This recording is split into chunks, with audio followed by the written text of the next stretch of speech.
And welcome back to the grand finale of Castlevania Aria of Sorrow, where today, now inheriting the full power of Dracula, we come to fight back against our fate, destroy the force of chaos, seal the chaotic realm, and free the people of the curse of Dracula once and for all.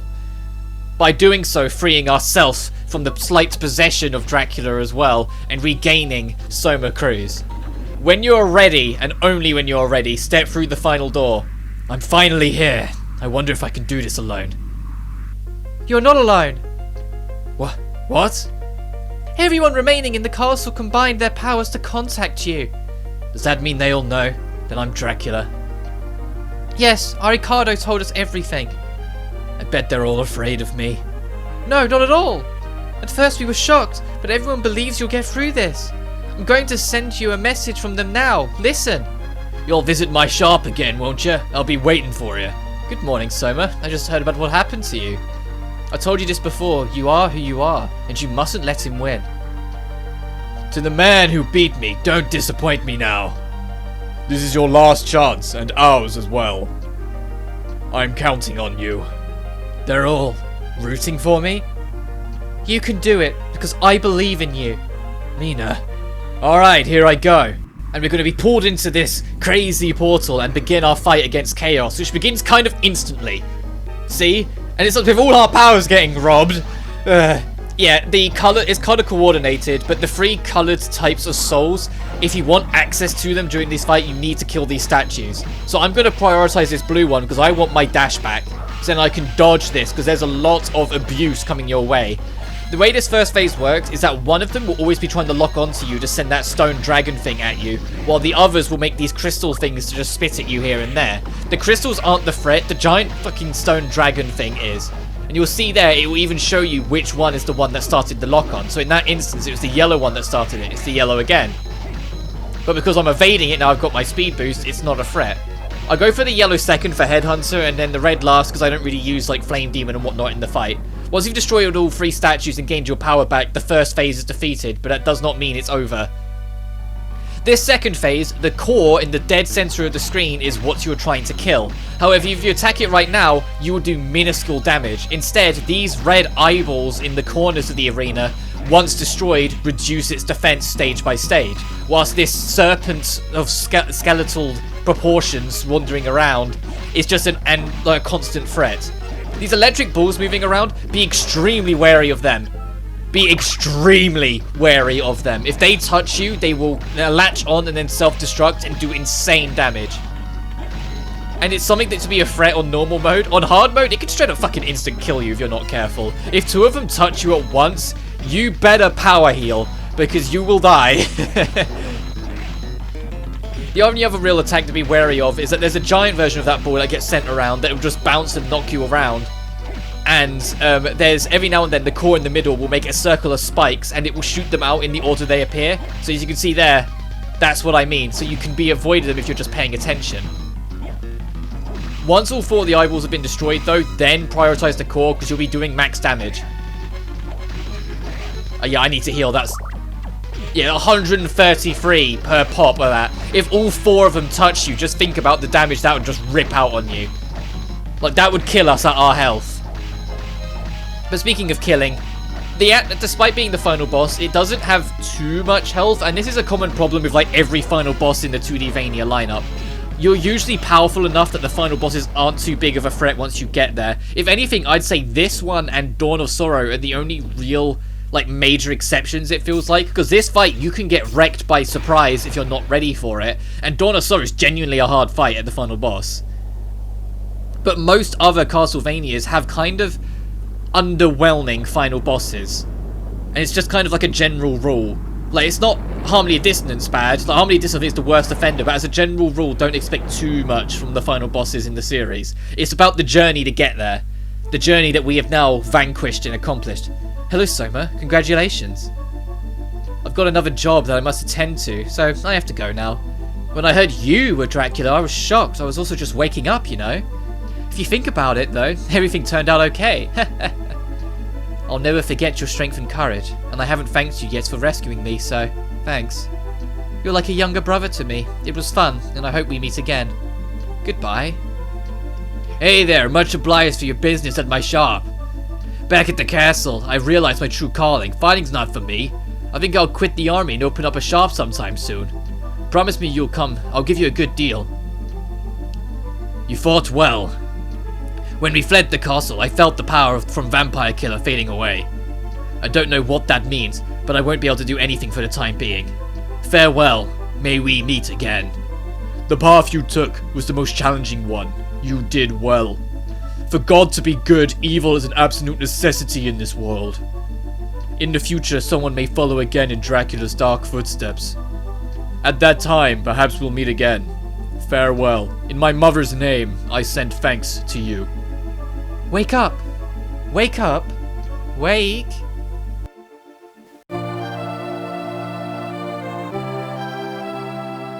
Wake up! Wake up, Soma! Soma! Thank God you woke up! Heard you folks speak. I was saved by you all again. Again? Yes, I couldn't have won the last battle by myself. Everyone's kind words and encouragement led me to victory. Yes. Remember, inside of me, Dracula's power lies sleeping. It's not evil, but it's definitely changed me. It's okay. If anything ever happens again, everyone will rush to your aid. That's right. I guess they will. Look, the eclipse has ended. And that is Castlevania Aria of Sorrow. In my opinion, the second best Castlevania in the series. It's only topped by Symphony of the Night. This is a fucking phenomenal Castlevania game. I love it so damn much. It's a little bit shorter than some of the other Vanias, but it's so full to the brim of amazing things, of clever level environments, of fun and unique bosses, even if not all of them are the hardest. Different weapons that have great variety, which the series hadn't done since Symphony of the Night. Both Circle of the Moon and Harmony of Dissonance were kind of one and done in weapon choices. This game went back all out with it. They gave you so many different armor sets, so many different accessories that do different things. Like, we haven't even talked about half the stuff you could get. I never went and picked up the bloody gun that was above the Waterfall Room, you know? But there's so many things in this game that just adds so much replayability to it and adds so much charm to it. The story's a bit on the simple end, but no Vania game's the most complicated with its story outside of the reboot trilogy. And in fact, this is actually the last Castlevania to sideline its story completely, in the sense of, although there is a story there, it's absolutely not a focus. Starting with Dawn of Sorrow, the direct continuation from this, the 2D Vanias started putting more of an emphasis on its story, started having longer cutscenes, started having voiced cutscenes again, because that vanished after Symphony due to the Game Boy Advance's limitations. This series, this was like the greatest triumph after Symphony of the Night that the series had, before they started really changing the formula. And that doesn't mean for a second that I have problems with the DS trilogy, Dawn, Portrait, and Order. They are amazing games in their own right, and I hope that one day there's a DS collection and I can show them to you, and show you what makes them so cool as well. But in terms of classic Metroidvania, where there's very minimal story and they spend a lot of time just letting you figure it out yourself, this was kind of the last time that happened. But that being said, I'm going to pass it off to post-commentary, as there are a multitude of secrets, and cutting around all the time whilst keeping it live would just make it awkward. So, it is what it is. Enjoy. Starting off, this is the boss rush. You unlock it after you beat the game, and the main reason you're doing it is that if you can clear it in, I believe it's under 7 minutes, you get Excalibur. But I make a criminal mistake in post-commentary and I decide to leave it in. I wanted to show off my main file and show off a few things, show off the level difference, show off the power difference, yada yada. Not realising that firstly, it level locks you. You're locked to level 40 no matter what when you do this boss rush. And secondly, because I already have the Excalibur on this save file, I don't get it when I beat it. And so I don't end up showing it off. Because you're sitting there going, well, why not show it off if you've already got it? I sold it. I don't think Excalibur's a great weapon, so I sold it in the end to get the Soul Ring. So, because the Soul Ring is 300,000 gold, and when you get that ring, you can use it to boost the rate of getting enemies to drop their souls. So when I was going for 100%, I just sold the fucking thing. And so for me to get it again, I would have to do a boss rush on the Bean save file, which I don't end up doing. because I end up deleting the save to make room for a hard mode save, just so I could show off everything that needed to be shown off in hard mode. But the general gist of the boss rush is that ignoring everything after Graham, you're going through every boss in the game, plus a couple like select extra encounters just to help spice up the challenge. Which, to be fair, you're level 40 and you can carry over anything you want from the main game, so it's really not difficult. Getting Excalibur isn't that bad. Excalibur, I believe, is the highest damaging weapon in the game. Actually, no, I take that back. It's the second highest damaging weapon in the game. The actual highest damage is Death's Scythe, which I will be showing off a little later on. And it's actually, once you get the Death's Scythe, it's the weapon of choice I use to take on Julius Belmont because it's dark. Speaking of death, is it that weapon, the scythe that's there, that isn't the Death Scythe weapon. It's actually different in aesthetic and design, which I found kind of weird. Like that's the scythe that Death uses, yet when you pick up the weapon called Death Scythe, it's different. Like, why not use Death Scythe's, like, sprites for this boss fight? Because it's so much more detailed. To be fair, I guess it's got more in common with this, the dual-bladed scythe, but it's still a different design of itself. When you come in here, though, you may carry over weapons, armor, and accessories, but you do not carry over healing items, like, nor your level, because you're locked at level 40. Be wary of that coming around, and you're given a very limited selection of healing items to buy yourself out throughout it. You do fight Legion, though, in this, which I kind of appreciate. You know, now it doesn't matter. I kind of wish, if you killed Legion in the boss rush, you could still get his soul, but no, it's impossible for souls to drop during this boss rush. And it's really annoying. It would have been nice, because then it wouldn't have been that one lone soul that is missing. You would be able to actually get all the souls in the game without fear of missing out. So knowing that I can't, I just avoid destroying the body and just attack the core right now. And I think I actually destroyed all the body parts just before the core died anyway.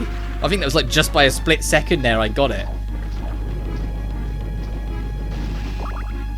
But I kind of, like I said, I wish it could drop the soul during this, just so then people who didn't realise they could get screwed out of that soul aren't completely screwed out, but it is what it is. This is, to me, the hardest fight of the boss rush, just because of your level. Everything else after this thing is manageable. This fucker's annoying. He hits you like a truck, and those fists do a lot of damage. But it's only this first phase. Once you get to the second phase, you're in the clear, because the second phase is very controllable. It's just 153 damage per punch isn't nice. This is your limited healing items. You get meat and like some magic boosters. Which, to be fair, the little meat I used would not have been enough to heal me, to make me so I didn't die from a punch. So I don't know why I bothered. But there goes phase 2. At the end of every boss, the orb will drop from it, so you can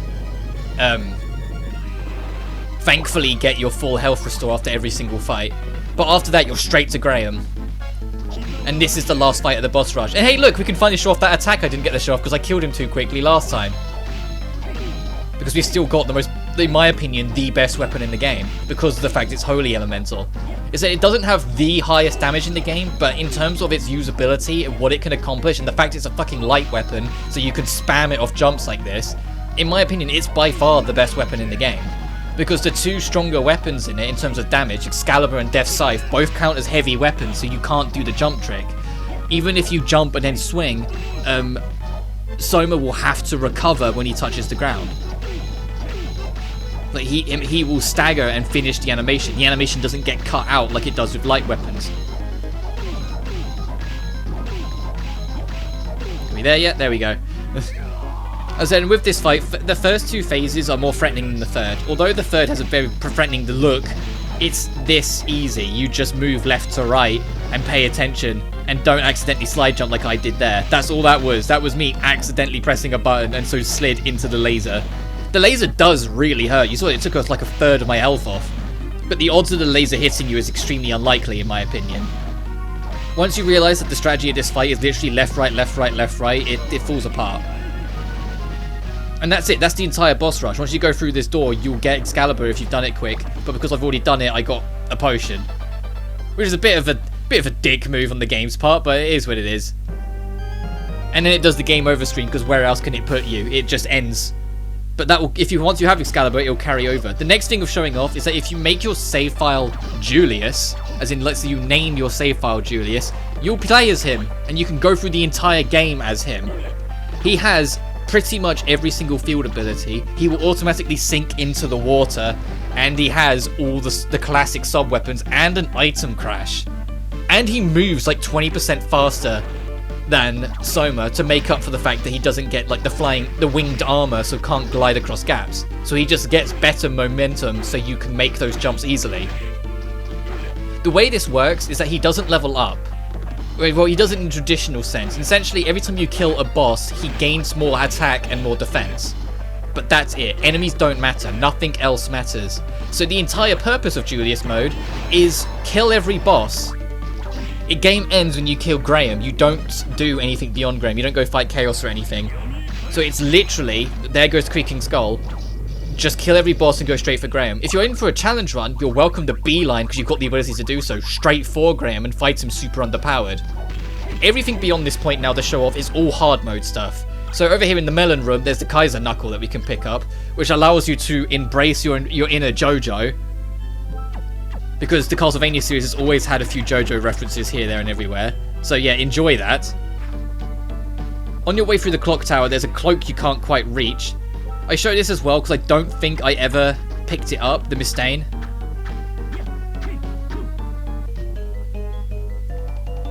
With the Chrono Mage's ability, we can finally slow down time to kill the Skyfish. This is going to be extremely jumpy, by the way. This is why I didn't want to do it live, because it would just be here, there, and everywhere. Way over in the second floor, I believe, there's the silver gun next to the Balmung we pick up. The silver gun is a stronger version of the handgun that we could have picked up above the Waterfall Room, which I will go get, because I never showed off what's above the waterfall in the Waterfall Room. The guns work a little finicky, so, like, be wary of that. Be wary that they don't work quite the way you might expect. They do shoot directly in front of them. For the Waterfall Room, I come over with the Bat power-up. Be wary that the waterfall itself will deactivate all your powers up because of the strength of the fall. But there's a room behind here which has a flesh golem. This was the flesh golem I grinded out for its soul, by the way. Just because it's on its own in this room. So if you're interested in trying to get the flesh golem soul, this is a real good spot to do it. Because it's just on its own in here. Pursuing up, you can see the bit that we came in from the other side that time, as my magic nearly runs out. Also, this is on my hard mode playthrough, which is why you're going to pick up a lot more super potions. That's where the handgun is, not where I originally said it was. During the actual recording, I guess where it was live and it's in the heat of the moment, I said it was above the arena. It's not. That's the opposite end of the map. I just lost my bearings whilst I was talking. But over here is a new spear, which, as I've said many times before, I think are worthless in this game. The spears aren't good. And for the sake of filling up the map, I dropped down the left side. Next, after we got the back power up, that cloak that we spotted is actually Death's Robe, which has a good defense boost, but doesn't boost your attack like Dracula's Tunic does. It does boost your magic though, so if you're going for a magic build, it's not a bad shout, and it boosts your luck by quite a bit. Also, you're going to see me struggle a little to get out of that room. Hard mode likes to fight a lot. But up here, just outside Death's room, there is Death's Sickle, or Death's Scythe as I tend to call it, which is the highest damaging weapon in the game. But it's dark magic, so some enemies will resist it. And it's a heavy weapon, so you can see no matter what I do, Soma has to finish the animation before you can do it again. So it's a very slow, very powerful, but very slow weapon. Next on the agenda though, way up here, this was in normal, I just didn't go get it, the Tool Hammer. Because by the time we got the Bat power up, we already had access to so much else that I just never bothered coming back. But over here in the churchy bit, there is a hammer for you. Way back over here, another power-up we can now reach that we have the giant bat that I never came back for. In the room that you had to slide under, there is a breakable ceiling. And on the other end of it is a mimic, so be wary of that. And a ring, the Sherman ring, which will make it so you gain experience per step. So for grinding, it's not a bad shout, but this game isn't hard enough, I think, to justify it. Fuck the slide, by the way. Way up outside the actual throne room, you can get the Tear of Blood in hard mode. Which, precious stone as red as blood. It's a nice stat booster all around, but as you can see, it's not as good as the ancient belt we've got. In the Chaos realm though, this can only be picked up if you've 100%ed the game truly, as in got every single soul. The Chaos ring is a very special piece of equipment that allows you to kind of switch the game off. It makes you have unlimited magic because it regenerates at lightning speed. Look at it go. So you can magic spam as much as you feel like. And that's everything that I wanted to show off in hard mode. So what's left is stuff that's tied to the actual anniversary collection. Starting with this art showcase of original sketches and artwork of every character, which is just a nice little extra, I suppose, to look at of what it is. But I want to give my final thoughts. As I've said before, this is my second favourite Castlevania of the Metroidvania series. The only one I think is better than it is Symphony, and that's not by that large of a margin. The more I play this and the more I kind of think back on Symphony, yeah, it's not the largest of margins, but Symphony is still better in my opinion in just a lot of the finer details.